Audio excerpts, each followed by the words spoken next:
Hello বন্ধুরা, রাধে রাধে। দেখুন, আজকে আমি এসেছি মাসির বাড়িতে।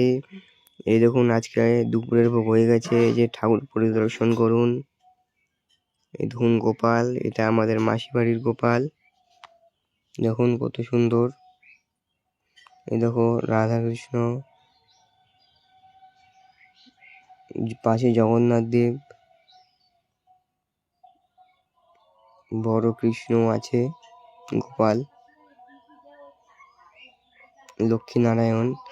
দুপুরের ভোগ হয়ে গেছে। দুপুরের ভোগ মাসি দিয়েছে পাঁপড় ভাজা, আলু বেগুনের তরকারি, তারপরে হলো আপেল আছে, শাক ভাজা আছে, ধনেপাতার চাটনি আছে।